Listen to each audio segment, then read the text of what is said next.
Hi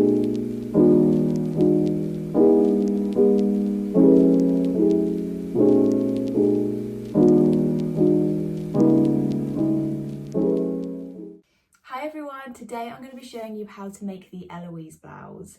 There are actually 5 sleeve options with the same pattern. I'll show you on the screen now what each sleeve option looks like.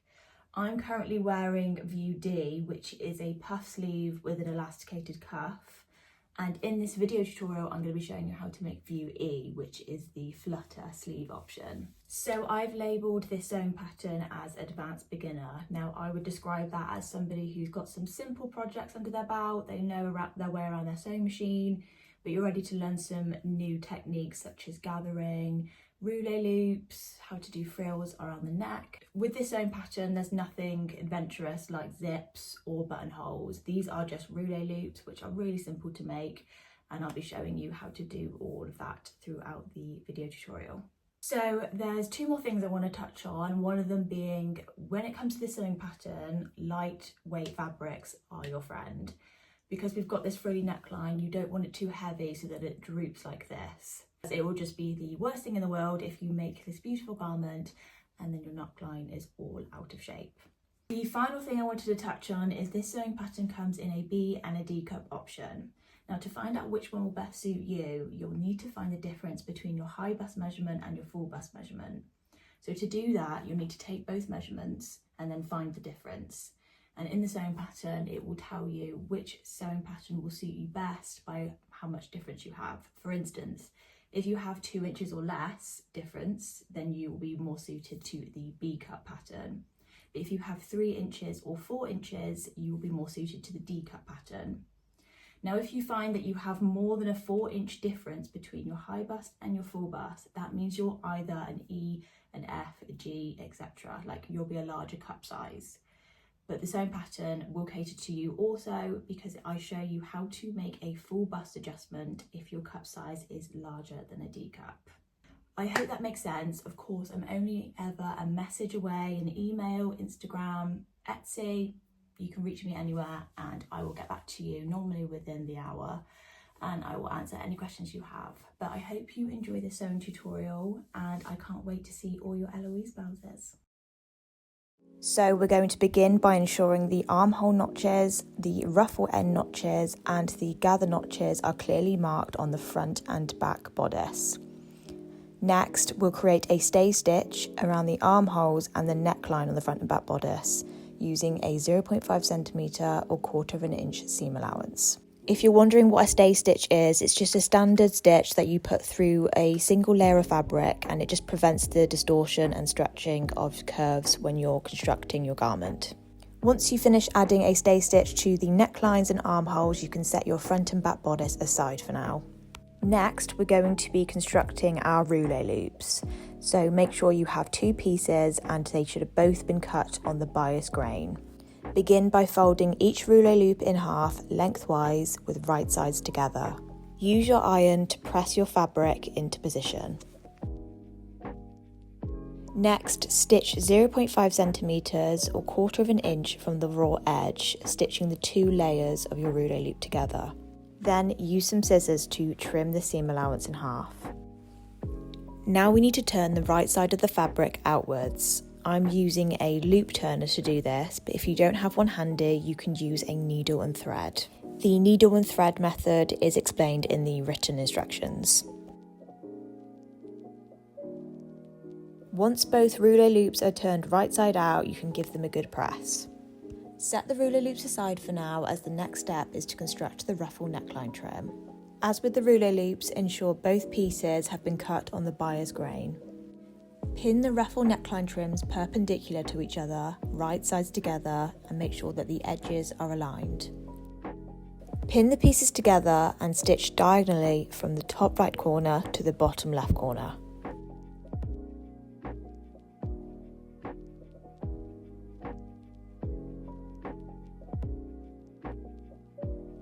Press the seam well and then cut the seam allowance so it's 1 centimetre or 3/8 inch wide.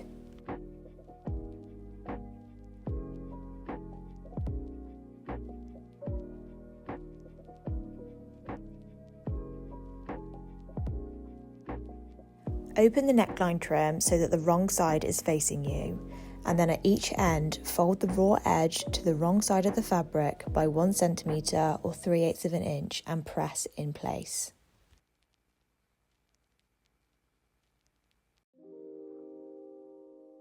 Next, fold and press the neckline trim in half, lengthwise, with the wrong sides together.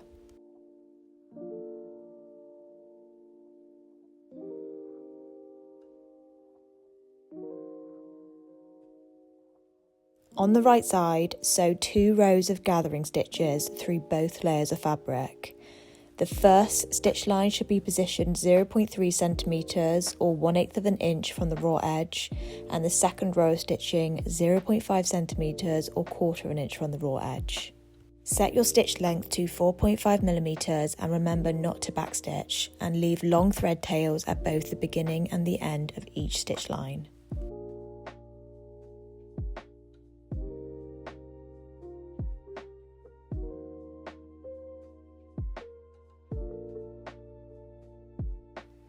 Gently pull on the thread tails at each end of the ruffle neckline trim to create the gathers.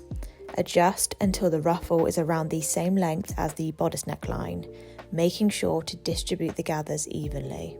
The easiest way to gather long lengths of fabric like this is to gather the neckline trim from one end and work your way to the centre, then gather again from the other end to meet in the middle. As you can see here, I'm just making sure that my ruffle neckline trim is roughly the same length as my neckline. Set your ruffle neckline trim aside for now and place your front and back bodices together with the right sides facing. Stitch the shoulder and side seams together using a 1 centimetre or 3/8 of an inch seam allowance.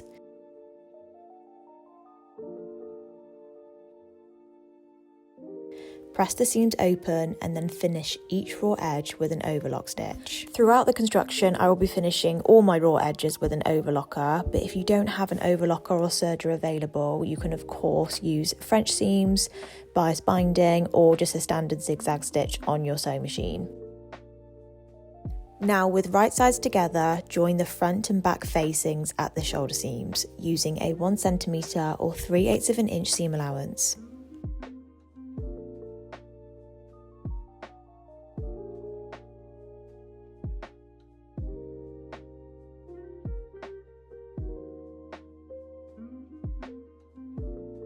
Press the seams open and then overlock each raw edge separately so that the seam can be laid open.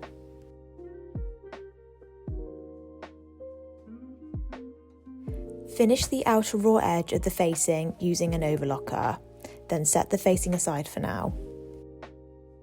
Now we're going to be attaching the ruffle neckline trim to the main bodice. So begin by aligning the seam at the centre of the neckline trim with the centre of the back neckline. It's usually fairly easy to identify your centre back neckline as you cut your back bodice on the fold, so there'll normally be a crease right down the centre. With the right sides together, pin the trim to the neckline starting at the centre back. Align the raw edges and distribute the gathers evenly as you pin. Remember, each end of the trim should finish at the ruffle end notch on your front bodice.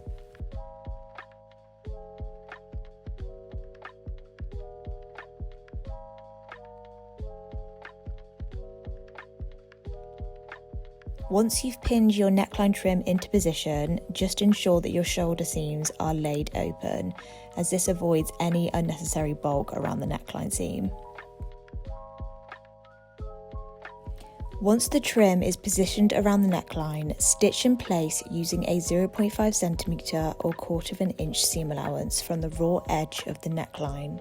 Make sure that the gathers stay evenly distributed as you stitch them into place.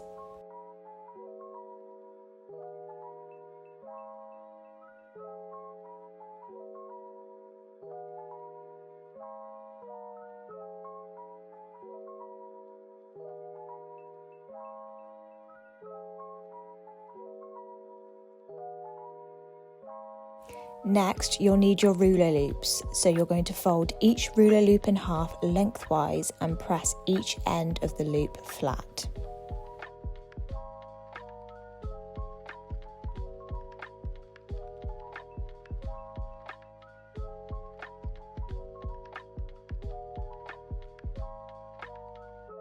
Position the rouleau loops with their raw edges aligned to the raw edge of the centre front of your bodice.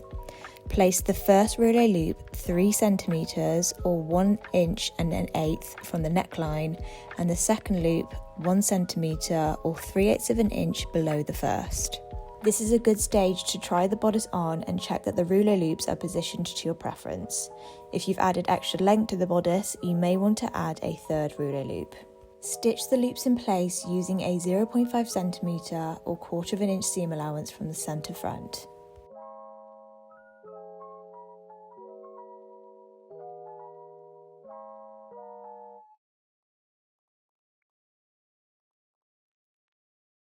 Now we need to attach the facing to the bodice. So place the right side of the facing against the right side of the bodice neckline, aligning the raw edges.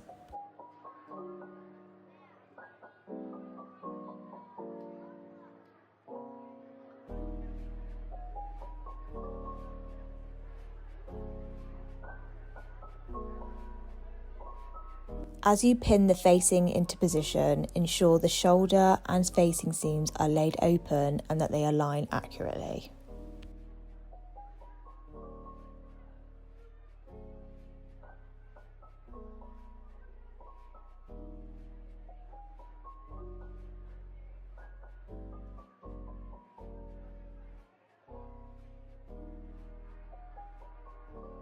Once you've pinned the facing to the bodice, the ruffle neckline trim should be sandwiched in between the bodice and the facing and should look something like this. Before you stitch the facing in place, it's important to remember that you should avoid securing the ruffle's front corner in the seam, as this needs to remain free so it stands up when the neckline is turned out. Stitch the facing to the bodice neckline using a 1 centimetre or 3/8 of an inch seam allowance. Once you've attached the facing to the bodice, press the seams open and then closed. Then trim the seam allowance in half to 0.5 centimetres or 1/4 of an inch. Trim across the centre front corners to reduce bulk and help the facing turn out as a sharp point. This is totally optional, but you are very welcome to neaten the raw edges with pinking shears, or you can overlock the seam if you prefer. I haven't overlocked my seam since it's well concealed and unlikely to fray due to minimal friction. Once the seam allowance has been trimmed down around the entire neckline, turn the facing to the wrong side of the bodice, pulling the rouleau loops and the neckline trim outwards. Give the seam another press and ensure that the ruffled trim around the neckline is positioned to stand upright. So now it's time to understitch the neckline. This step is optional, but I recommend it when working with lightweight fabrics, as it helps keep the facing in place and prevents it from rolling out to the outside and becoming visible. When understitching, sew a line of stitching as close to the neckline seam as possible on the facing side, making sure to catch the seam allowance underneath as you go. As you can see in the video, I've placed pins to mark where the understitching should be sewn. Now we need to sew where those pins were positioned, so pull your facing and the bodice apart. On the facing side, position the neckline seam flat and stitch around the entire neckline, keeping your seam around 0.3 centimetres or 1/8 of an inch from the edge, making sure that the seam allowance stays behind the seam continuously as you sew.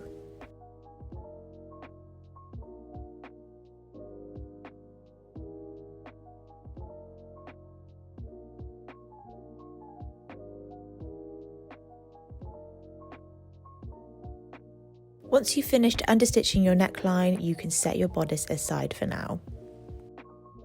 Next, you'll need your front and back lower bodice panels. Before we begin constructing them, just make sure that you've marked your gather notch at the top of each pattern piece. With the right sides together, sew the front lower bodice panels to the back lower bodice panel at the side seams, using a 1 centimetre or 3/8 of an inch seam allowance, making sure that both curved hems align at the centre front.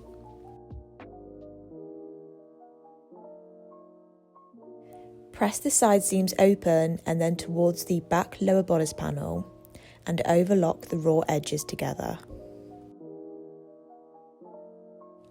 Fold and press each centre front edge towards the wrong side of the fabric by 0.5 centimetres or 1/4 of an inch.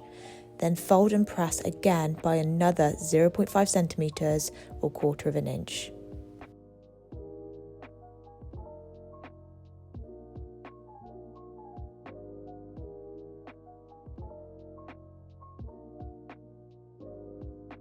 Stitch the folded edges in place, positioning the stitch line 0.3 centimeters or 1/8 inch from the fold.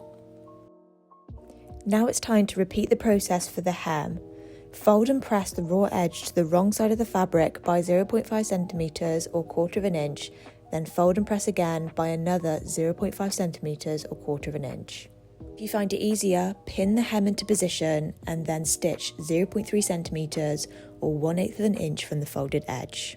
If you haven't already, just ensure that your gather notches have been marked on your lower front and back bodice panels. Next, sew 2 parallel rows of gathering stitches on the right side of the fabric along all 3 lower bodice panels. Position the first stitch line 0.3 centimeters or 1/8 inch from the raw edge, and the second stitch line 0.5 centimeters or 1/4 inch from the raw edge. Use a stitch length of 4.5 millimeters and remember not to backstitch and leave long thread tails at both ends. Use the long thread tails to pull on and gather the fabric. Keep gathering until all 3 bodice panels become a similar width to the bodice. Align the lower bodice panels with the bodice with the right sides together, matching the centre front and side seams of the bodice with those on the lower bodice panels.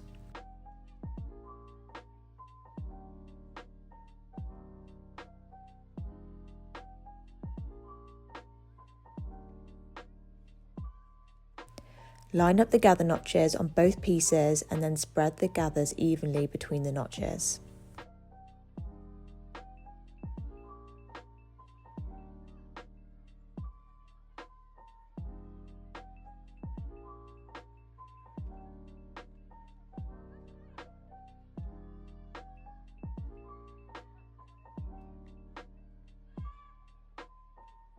With right sides together, attach the lower bodice panels to the bodice, making sure to catch the bottom edge of the front facing in the seam. Sew together using a 1 centimeter or 3/8 inch seam allowance. Press the seams open and then press towards the lower bodice panel.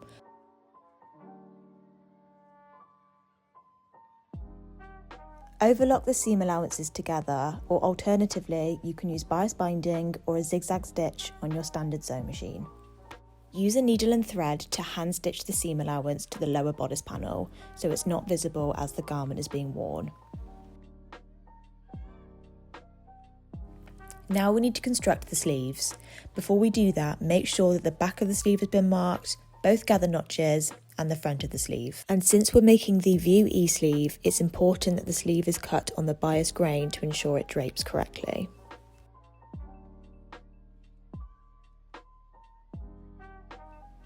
Fold and press the hem of the sleeve towards the wrong side of the fabric by 0.5 centimeters or 1/4 inch, and then another 0.5 centimeters or 1/4 inch. Secure the hem by stitching 0.3 centimeters or 1/8 inch from the folded edge. Repeat this process for both sleeves.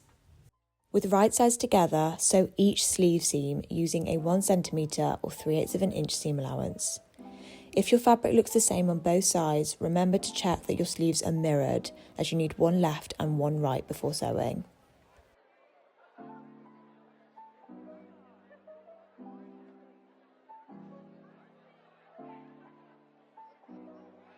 Overlock the raw edges together and then press towards the front of the sleeve. Sew 2 rows of gathering stitches parallel to one another between the gather notches on the sleeve head. The first stitch line should be positioned 0.3 centimeters or 1/8 inch from the raw edge, and the second stitch line 0.5 centimeters or 1/4 inch from the raw edge.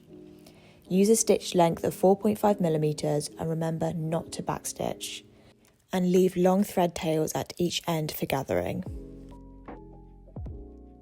Now it's time to attach both sleeves to the bodice, making sure that the front of each sleeve is lined with the front bodice armhole and the back of each sleeve is aligned with the back bodice armhole. So make sure to take note of your front and back armhole notches. Place the bodice in front of you and then find the single notch which was positioned on the front of your sleeve head, as that will be aligned to the front bodice armhole. Starting with the left sleeve, feed it through the left armhole and align the front of the sleeve head with the front bodice and the back of the sleeve with the back bodice. Align the sleeve seam with the side seam of the bodice to start with, and then distribute the rest of the fabric around the armhole.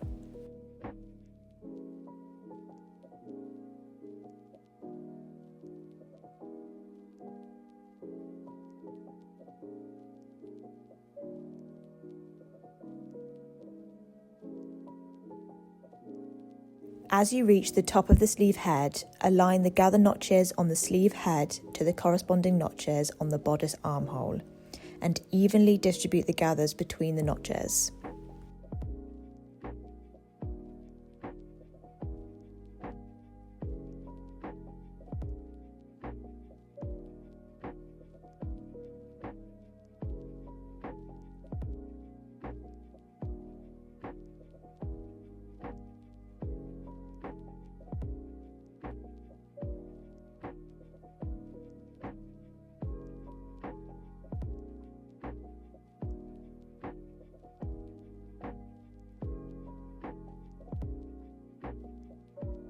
Before stitching any sleeves in place, I like to just pull the fabric to the right side and make sure that everything is positioned correctly.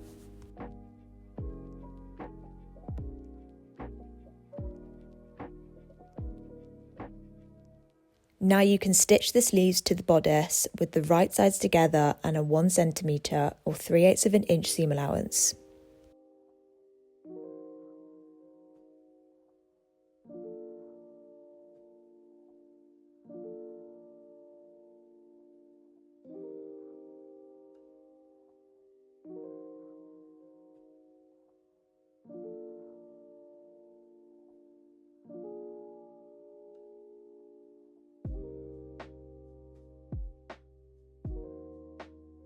Now it's time to repeat the whole process again for the right armhole and right sleeve.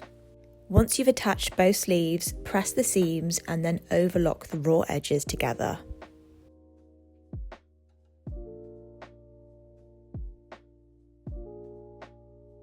Now we need to make some self-cover buttons. I used hemline's 18mm, 1.8 cm wide self-cover buttons. There are many other types of self-cover buttons available, so the steps may vary slightly depending on the brand or style you've chosen. Begin by tracing around the self-cover button, then draw a larger circle that's twice as wide. Cut out the larger circle and then use a needle and thread to sew a loose running stitch by hand around the edge of the fabric circle, remembering to leave a long tail of threads at the end. Pull on the threads slightly so that the fabric gathers, and then place the flat side of the button face down on the wrong side of the fabric. Continue pulling on the loose threads to gather the edge of the fabric around the self-cover button. Place the washer onto the shank with T-side down. Push down the washer firmly and make sure that it's secure. Cut off any excess threads. Now all you need to do is stitch the self-cover buttons onto your fabric or onto your bodice, making sure that they're positioned to line up with the ruler loops for a neat closure.